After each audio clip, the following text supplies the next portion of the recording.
The massive space station floated in the darkness between stars. Its metal walls stretched for miles in every direction. Inside the main hall, representatives from 12 different alien races sat around a circular table. The air was thick with tension. High Chancellor Vexitar stood at the center of the room. His crystal body caught the light and threw rainbows across the walls. He was old, even by his people's standards. He had seen many threats to the galaxy over the centuries, but none worried him as much as the species they were discussing today. Fellow members of the collective, Vexitar began, his voice ringing like bells. We are here to discuss the humans of Sol 3. A murmur went through the room. Admiral Kethmos, a tall insect-like creature with 4 arms, clicked his mandibles together. The primitive world at the edge of the galaxy? What threat could they possibly pose? Vexitar activated a holographic display above the table. Images of Earth appeared, showing cities, oceans, and continents. These images were taken 50 of their years ago, he said. Notice their technology level. The images showed horses pulling carts, sailing ships on oceans, and people working in fields with simple tools. The alien representatives looked bored. This was exactly what they expected from a backward world. Now observe this, Vexitar said, changing the display. New images appeared. Massive cities reached toward the sky. Strange flying machines crossed the heavens. Explosions of incredible power lit up the darkness. The aliens leaned forward in their seats. This was taken yesterday, Vexitar announced.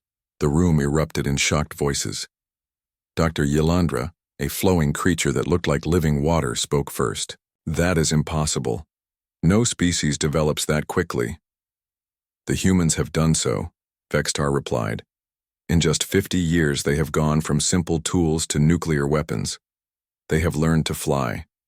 They have begun reaching into space. Most disturbing of all, they show no signs of slowing down. Ambassador Telnara from the plant like Verdani swayed her branches nervously. Perhaps they found ancient technology. Many worlds have ruins from the First Empire. No, said Vexitar. Our scouts confirm they developed everything themselves. They are naturally innovative in ways we have never seen. Admiral Kethmos stood up, his armor clattering. So they build weapons quickly. Many species do this when they first discover fire and metal. They will destroy themselves soon enough. It always happens. Will they? Vexitar asked.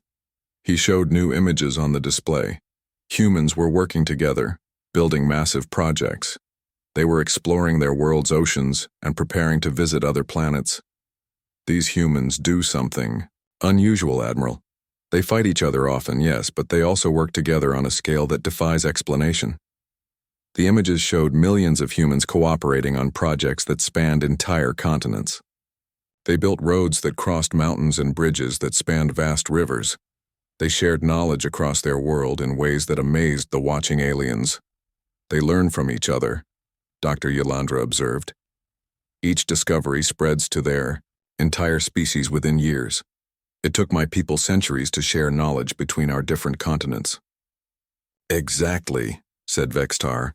And this is why they are dangerous. He changed the display again. Now it showed human weapons and machines of war. They do not just build tools and art. They create instruments of destruction with the same passion. Look at these vehicles.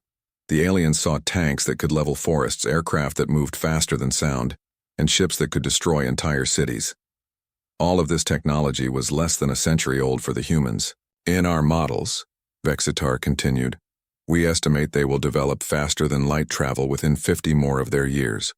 Once they reach the stars, what will they do? The question hung in the air like a curse. Every member of the collective knew the answer. They had seen it before with other aggressive species. The humans would spread across the galaxy like a plague, consuming resources and conquering worlds. Ambassador Telnara's leaves rustled with fear. They will come for us all. The patterns are clear, agreed Dr. Yelandra. An aggressive species, with rapid technological growth and strong cooperation instincts, they will not stop until they control everything. Admiral Kethmos walked around the table, studying the images. What do you propose, High Chancellor? Vextar's crystal body pulsed with determination. We must act now, before they develop space travel. A surgical strike to set back their civilization. We will target their major cities and technological centers. Without these, they will need thousands of years to rebuild. You speak of genocide, said Ambassador Tel Nara softly. I speak of survival, Vextar replied. Our survival. The survival of every peaceful species in the galaxy. The humans have already proven they cannot control their aggressive nature. We have observed dozens of wars on their world in just the last century. But they have also shown capacity for peace, Dr. Yolandra pointed out. Some of their nations have not fought wars in many years. Temporary, Admiral Kethmos said with certainty. I have studied military history across 100 worlds. Species like this always return to warfare. It is in their nature. Vextar nodded. The Admiral speaks truth. We cannot take the risk that humans might be different. The cost of being wrong is too high. He activated another display showing the collective's combined fleet. Hundreds of ships hung in space, their weapons capable of turning planets into dust. The Purification Armada stands ready. We can reach their system in 3 months. The operation will be swift and precise. What of their defenses? Asked Ambassador Tel Nara. Admiral Kethmos laughed, a sound like breaking glass. They have primitive rockets and basic energy shields. Our weakest scout ship could defeat their entire military. This will not be a battle. It will be a controlled demolition. The representatives looked around the table at each other. This was not a decision any of them wanted to make. But the evidence was clear. Humanity was growing too powerful too quickly. If they waited, it might be too late. All in favor of authorizing the purification protocol? Vexitar asked.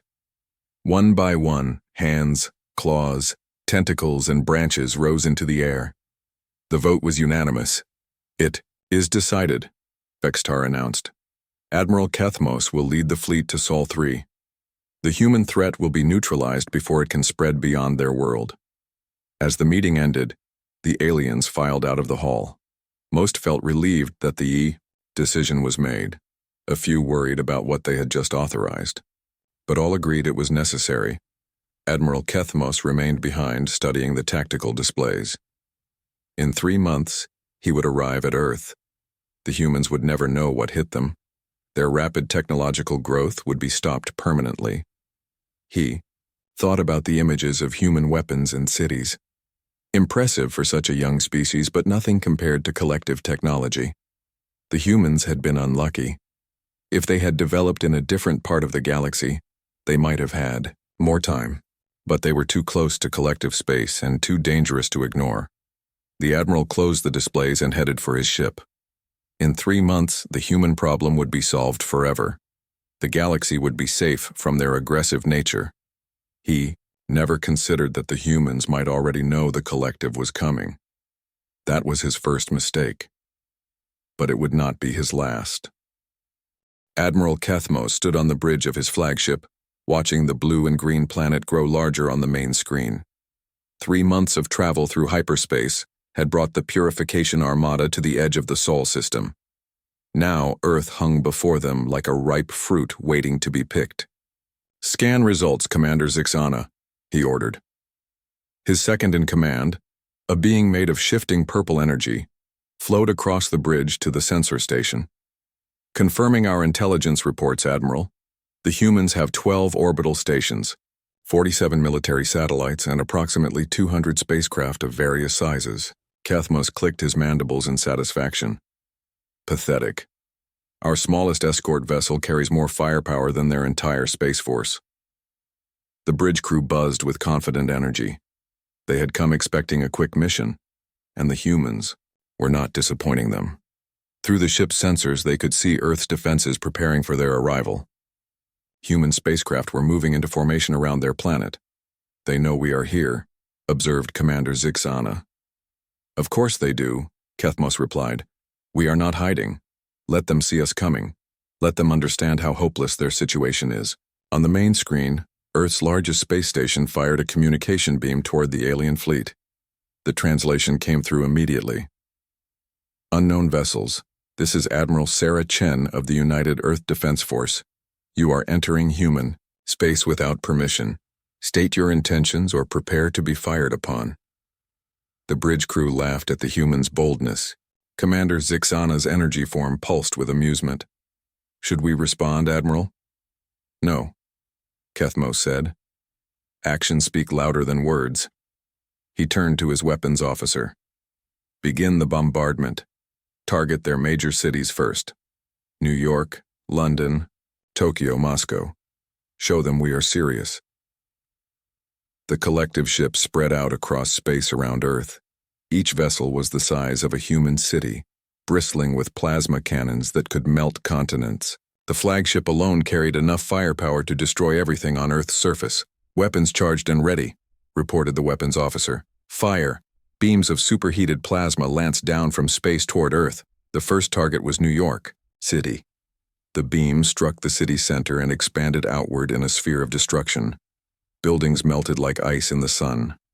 In seconds, millions of humans were dead. Direct hit on Target 1, reported the weapons officer. Moving to Target 2. London disappeared next, then Tokyo. The human space stations tried to fire back, but their primitive weapons could not even scratch the collective ship's shields. One by one, Earth's orbital defenses were destroyed. Admiral Kethmos watched the destruction with professional satisfaction. This was exactly what the collective had predicted. The humans were brave, but completely outmatched. Their resistance would be over within hours. Admiral. Commander Zixana's voice carried surprise. The humans are not running. Kethmos looked at the tactical display. The remaining human ships were not retreating to safety. Instead, they were moving closer to the alien fleet. Some were even accelerating toward the largest collective vessels. What are they doing? He asked. His answer came as the first human ship reached one of his destroyers. Instead of firing weapons, the human vessel rammed directly into the alien ship's hull.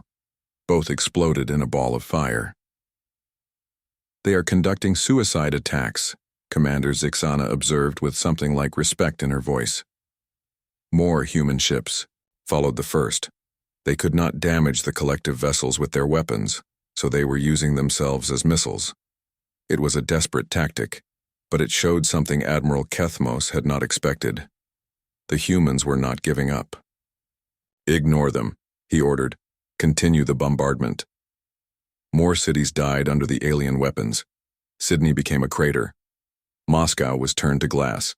Cairo disappeared under a cloud of plasma fire. The human ships kept coming, crashing into alien vessels with desperate fury.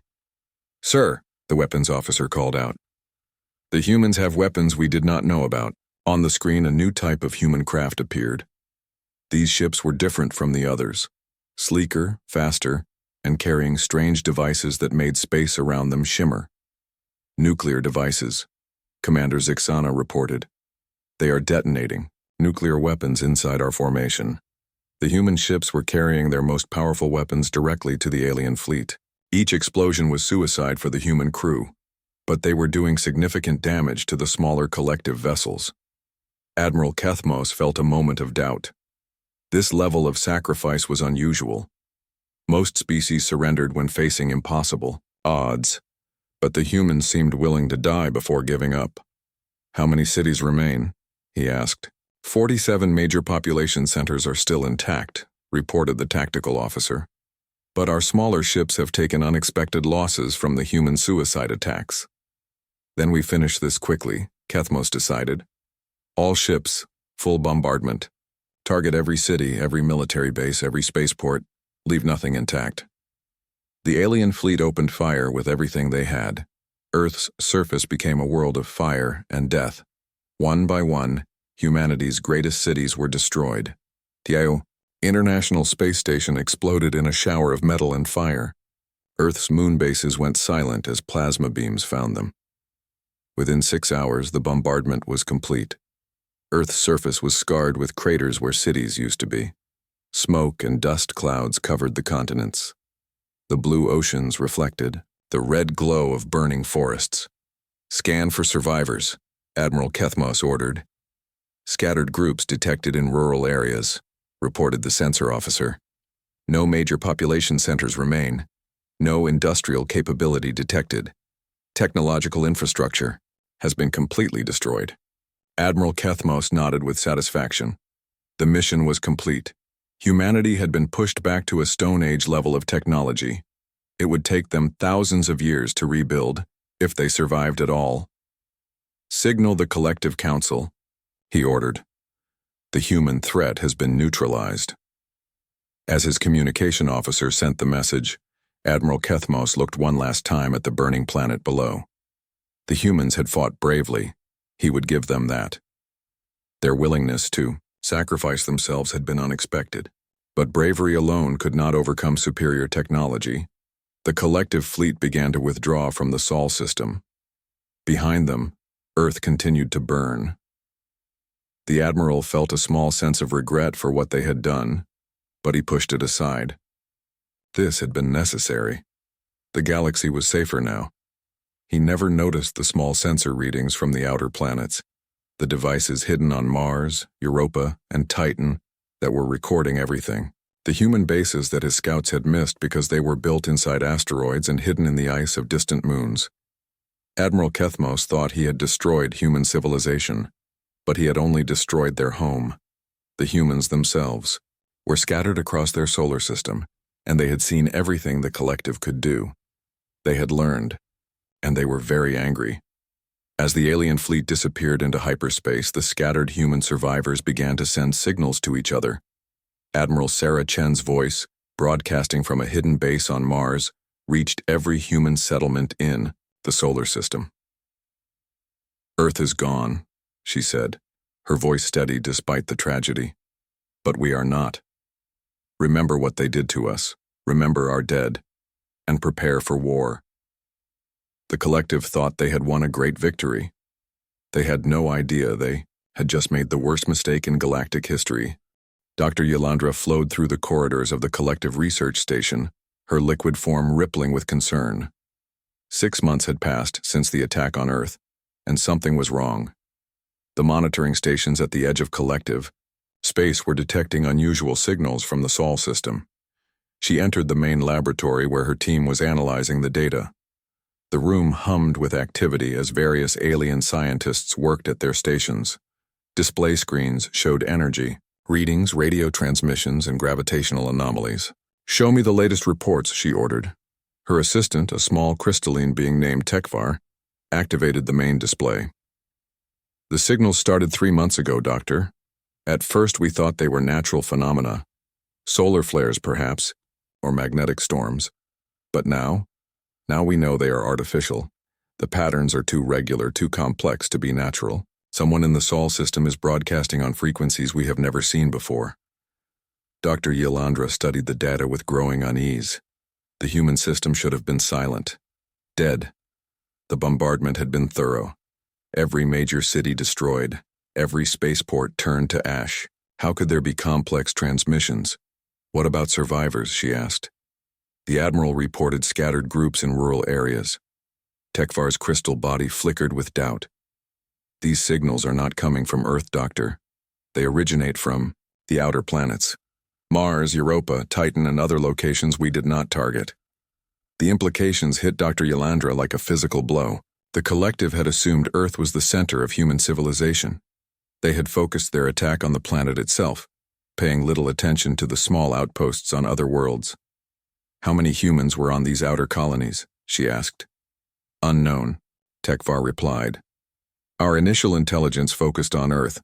We estimated maybe a few thousand humans on other worlds. Nothing significant." Dr. Yolandra's liquid form churned with worry. A few thousand humans should not be able to generate these kinds of signals. The transmissions were complex, powerful, and showed technological sophistication beyond anything the collective had expected from the primitive species. "Decode what you can," she ordered. "I want to know what they are saying."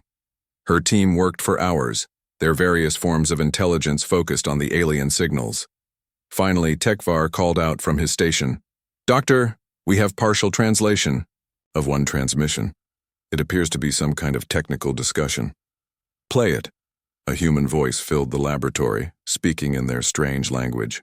The universal translator worked to convert the words into collective standard. Fusion Reactor 7 is online and operating at 97% efficiency. The new antimatter containment system is stable. We should have the first prototype ready for testing within 2 weeks. The laboratory fell silent. Antimatter containment was advanced technology. The collective used it, but they had developed it over thousands of years. How could humans have mastered it in just 6 months? There must be an error in the translation, Dr. Yolandra said. Replay it. But the message was clear.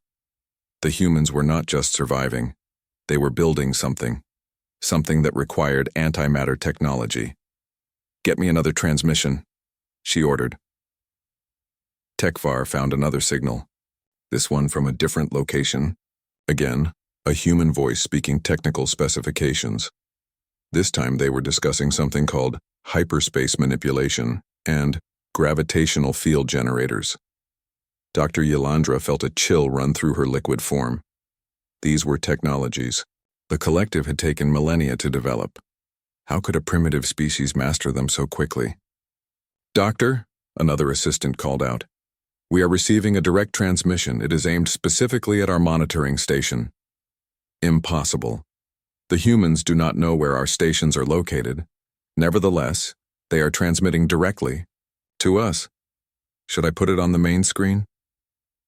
Dr. Yolandra hesitated. Something about this felt like a trap, but she needed to know what the humans were saying. Do it. The main screen activated, showing a human face. It was a woman in a military uniform, her expression hard and determined. Behind her, Dr. Yolandra could see what looked like the bridge of a spacecraft.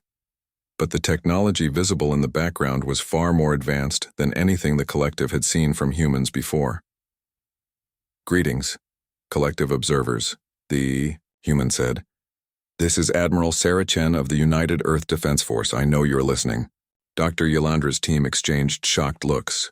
The human knew about their monitoring station. How was that possible? Admiral Chen continued speaking. 6 months ago, you attacked our homeworld. You killed billions of innocent people.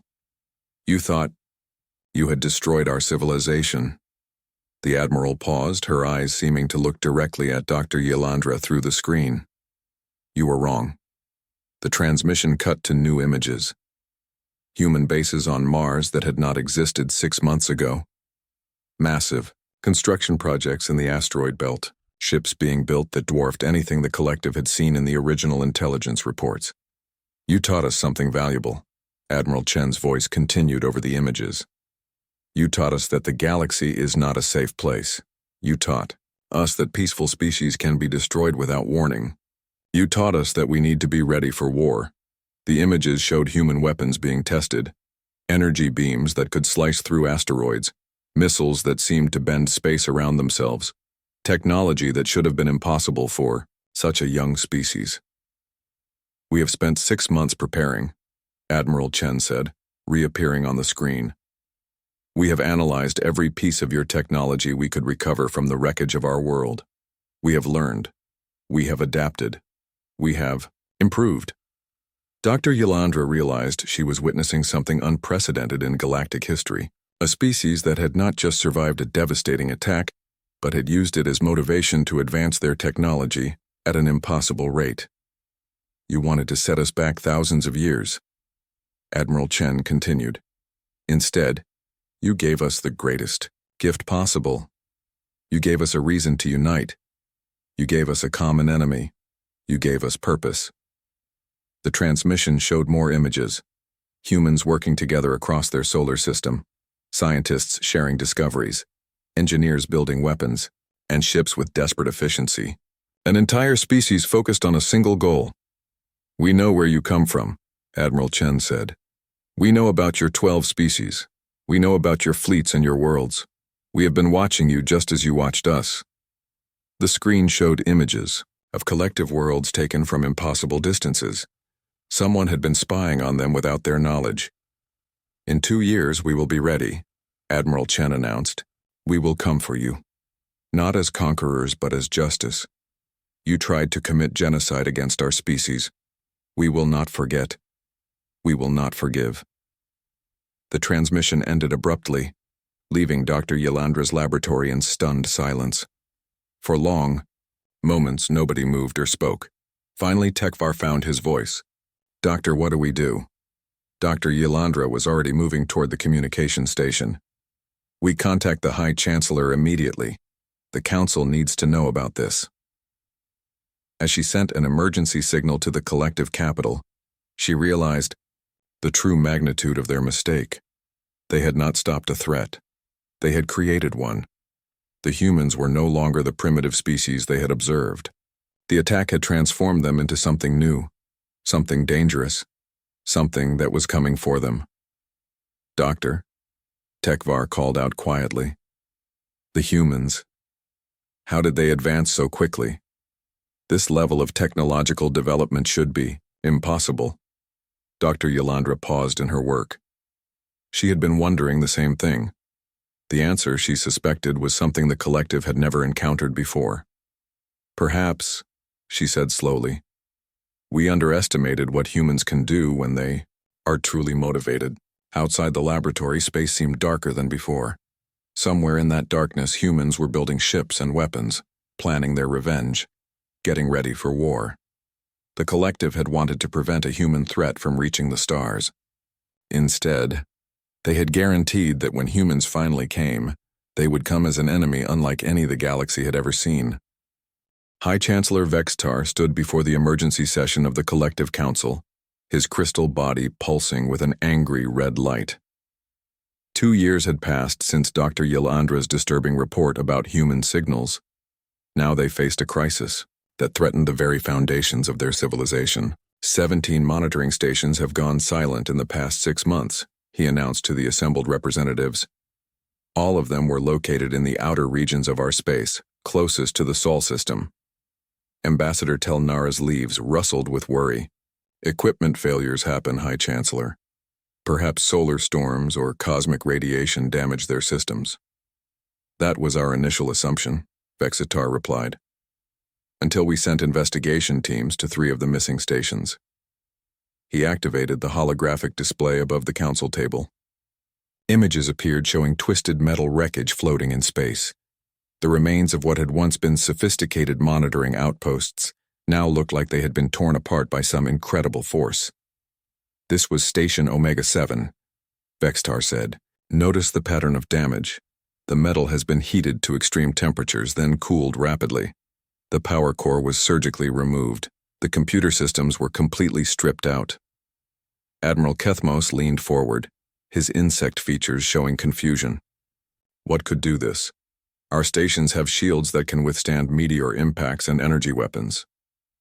"Unknown technology," Vextar replied grimly.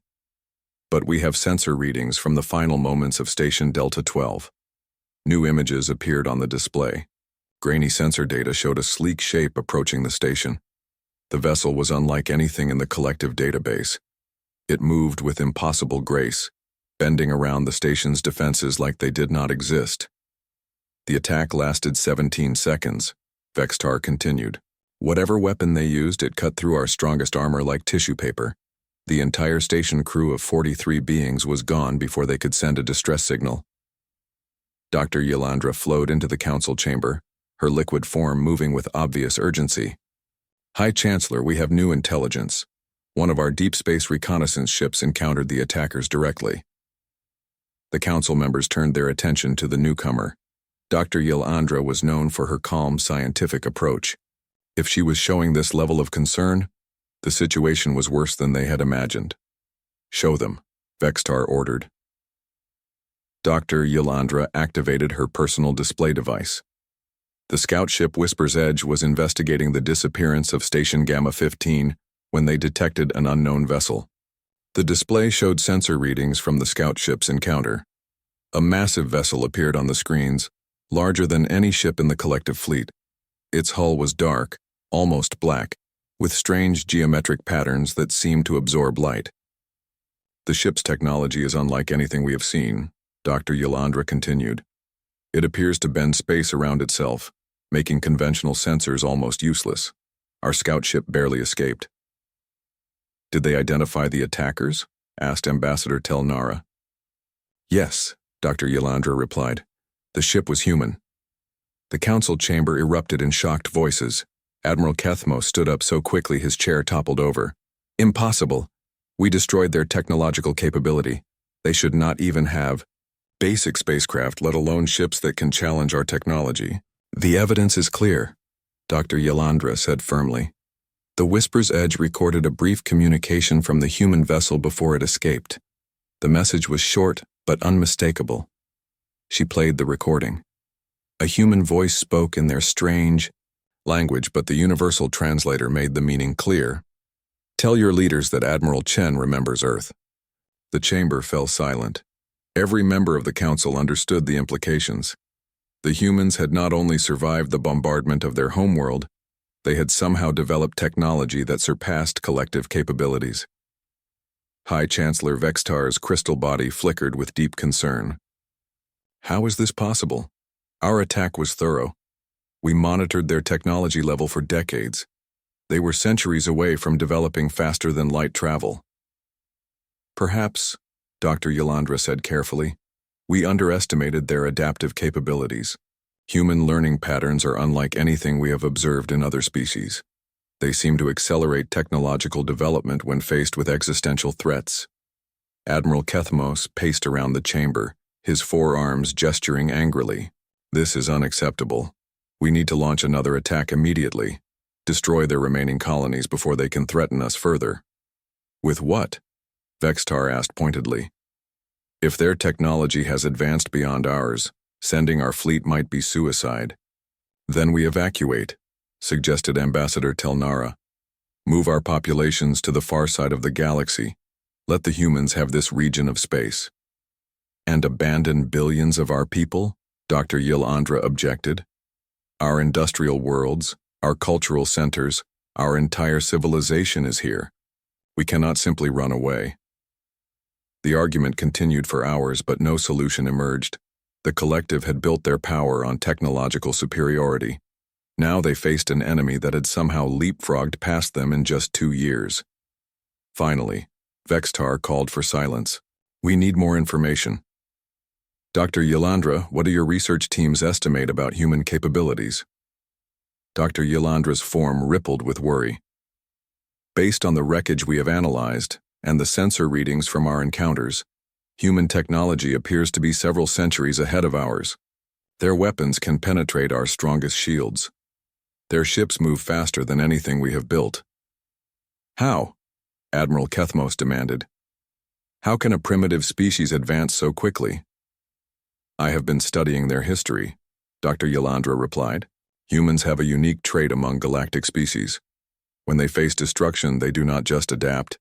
They innovate at rates that defy logic. Their entire species seems to focus on the threat until it is overcome. She activated her display again, showing historical data about human development. Look at these patterns. Every time they faced a major war or catastrophe, their technology advanced rapidly. The bombardment of Earth was the greatest threat they had ever faced. It appears to have triggered a species-wide response we never anticipated. What kind of response? Vextar asked. Total technological revolution. Every human colony working together. Every scientist sharing discoveries instantly. Every engineer focused on building better weapons and ships. An entire species united by the need for revenge. The word hung in the air like a curse. Revenge. The collective had tried to prevent a human threat and instead had created an enemy dedicated to their destruction. There is more, Dr. Yalandra continued reluctantly. Our intelligence suggests the humans have been studying us for much longer than we realized. They may have had agents observing our technology even before the attack on Earth. Spies? Admiral Kethmos asked. How could primitive humans infiltrate our worlds? We do not know, but the evidence suggests they understood our capabilities long before we attacked them. They may have been preparing for this conflict while we thought they were ignorant of our existence. High Chancellor Vextar felt the weight of leadership pressing down on him. Every decision they had made seemed to have backfired. The preemptive strike had not prevented a threat. It had created one. What do we do now? He asked the council. Before anyone could answer, alarms began sounding throughout the chamber. Emergency lights flashed as automated systems detected an immediate threat. High Chancellor! A technician's voice came over the communication system. We are receiving a transmission from an unknown source. The signal is coming from everywhere at once. Show us, Vextar ordered. The main display activated, showing a familiar face. Admiral Sarah Chen appeared on the screen, but she looked different than in her previous transmission. Older, harder, with scars on her face that spoke of battles fought and won. Members of the Collective Council, she said, her voice carrying across space to reach them. This is Admiral Chen of the United Earth Defense Force. By now, you have noticed that your monitoring stations are disappearing. The council members stared at the screen in shock. The human was speaking directly to them as if she knew they were watching. We have been watching you, Admiral Chen continued. Learning about your worlds, your defenses, your fears. You taught us that the galaxy is a dangerous place. You taught us that survival requires strength. Behind her on the screen, they could see other humans working at control stations. The technology visible in the background was clearly beyond anything the collective possessed. In 72 hours, we will arrive at your core worlds, Admiral Chen announced. Not as conquerors, but as justice. You tried to murder our entire species. Now you will answer for that crime. The transmission ended, leaving the council chamber in stunned silence. Admiral Kethmos was the first to speak. 72 hours? They cannot reach our worlds that quickly from Sol System. Unless, Dr. Yelandra said quietly, they are already here. The human fleet materialized out of hyperspace simultaneously across 12 star systems. Each collective homeworld suddenly found massive ships hanging in their skies, dark silhouettes against the stars. The vessels were enormous, larger than anything the galaxy had ever seen, their hulls bearing the scars of the forges where they had been built.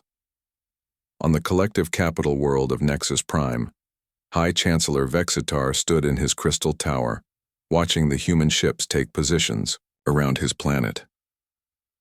24 hours had passed since Admiral Chen's ultimatum, not the promised 72 hours. The humans had arrived early, and they had brought an armada.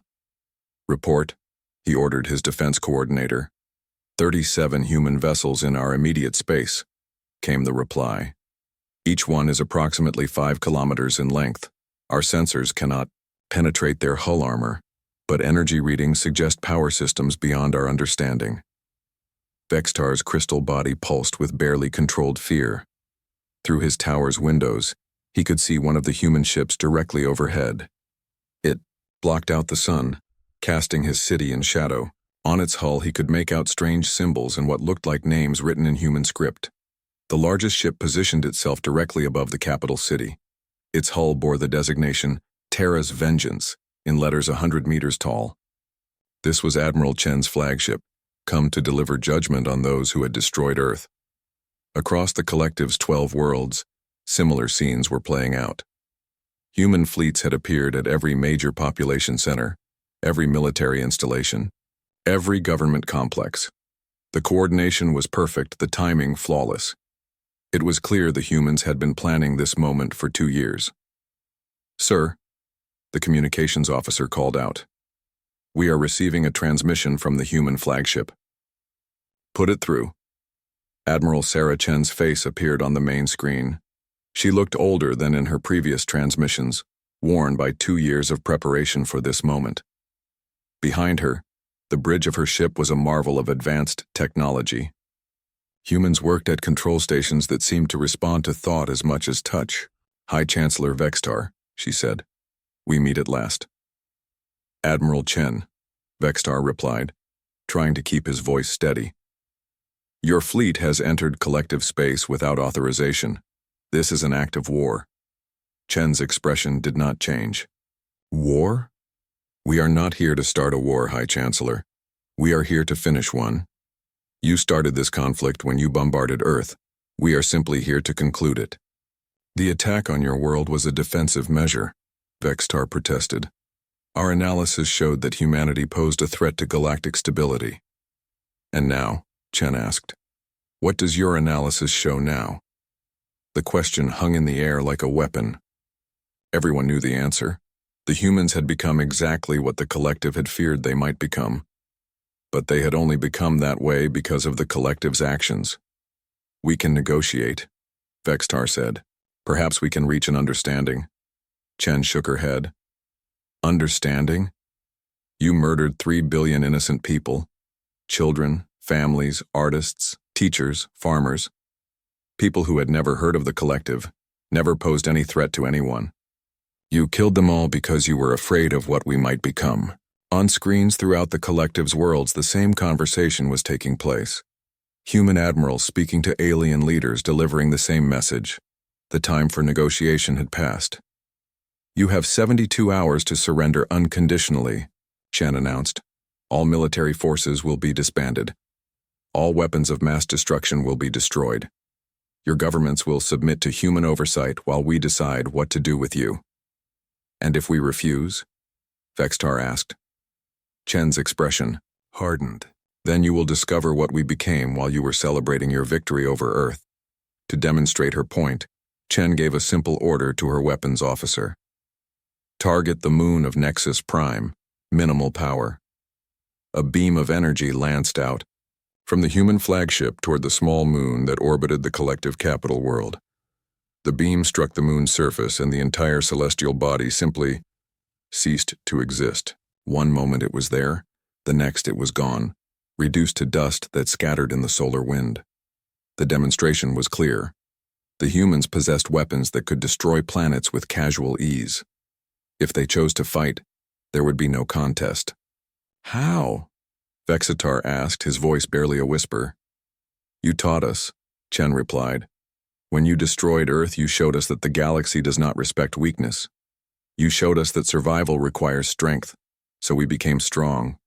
She gestured to someone off-screen, and new images appeared on the display. Views of human industrial complexes built inside asteroids, shipyards that stretched across entire solar systems, research facilities where humans worked alongside captured collective technology. We spent 2 years preparing for this moment, Chen continued. Every surviving human focused on a single goal. We studied your technology, improved upon it, and built something new, something you forced us to become. The other species will never accept human dominance, Vextar said desperately. You cannot rule the galaxy through fear. Rule the galaxy? Chen laughed, but there was no humor in the sound. We do not want to rule anything, we want justice. You tried to commit genocide against our species. The punishment for genocide is simple.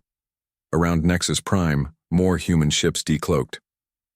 The Mare collective had thought they were seeing the entire human fleet, but dozens more vessels materialized out of invisibility. The humans had technology that made them undetectable until they chose to reveal themselves. You have 71 hours and 53 minutes remaining, Chen announced. Use that time to consider your crimes. The transmission ended, leaving Vextar alone in his tower. Outside, the human ships waited in perfect formation. Their dark hulls reflected no light, making them look like holes in space itself. Across the collective's 12 worlds, alien leaders were having similar conversations with their advisors. Some talked of resistance, but their military commanders delivered harsh reality. The human technology was beyond anything they could fight. Their weapons could destroy planets. Their ships could appear anywhere without warning. Admiral Kethmos, who had led the original attack on Earth, sat in his quarters aboard a collective battleship near his homeworld. He had spent 2 years believing he had saved the galaxy from a human threat. Now he understood the truth. He had not prevented anything. He had only delayed it while making it infinitely worse. Sir, his communications officer called over the intercom. We are receiving a personal transmission for you. From whom? Admiral Chen of the human fleet. Kethmos felt his blood turn cold. The human admiral knew who he was. She had come specifically for him. Put it through. Admiral Chen's face appeared on his personal screen. This time she was not speaking to a government or council. This was personal. Admiral Kethmos, she said. The officer who personally supervised the bombardment of Earth. The one who gave the order to fire on our cities. I was following orders, Kethmos said. The decision was made by the entire council. I know, Chen replied. But you were the one who pulled the trigger. You were the one who watched our world burn and felt satisfaction at a job well done. Kethmos could not deny it. He had felt satisfaction. He had believed he was protecting the galaxy from a dangerous species. What do you want? He asked. Justice, Chen said simply. You will surrender yourself to human custody. You will stand trial for your crimes. If you refuse, we will take you by force. And if I surrender, then your people might live to see tomorrow. The threat was clear. The humans had the power to destroy every collective world. The only question was whether they would choose mercy or revenge. I will consider your offer, Kethmos said. You have 12 hours, Chen replied. After that, we will come for you regardless. As the transmission ended, Kethmos realized the full scope of the collective's mistake. They had tried to prevent humans from becoming a galactic threat. Instead, they had created an enemy that possessed the power to destroy them all. And the worst part was, the humans would be justified in doing so. Looking out at the human ships surrounding his world, Kethmos understood that the age of collective dominance was over. The humans had arrived and they had brought justice with them. The galaxy would never be the same.